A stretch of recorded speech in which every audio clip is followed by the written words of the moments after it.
Can you crunch your way to a smaller waistline? Hi guys, welcome to the MedFitness Minute. This is arguably the biggest, longest standing myth in the history of fitness. The idea that you can do an abdominal crunch, contract the muscles of the rectus abdominis, which is in your waistline, and somehow that influences the size of the fat cells between the skin and the muscle, i.e. shrinking your waistline.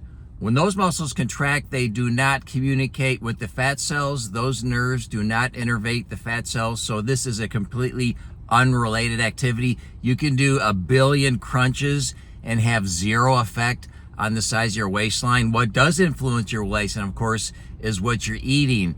It accounts for probably 98% of what your waist size is. So the answer is an absolute no. You cannot crunch your way to a smaller waistline. If you want a smaller waistline, you have to evaluate how to improve your eating habits.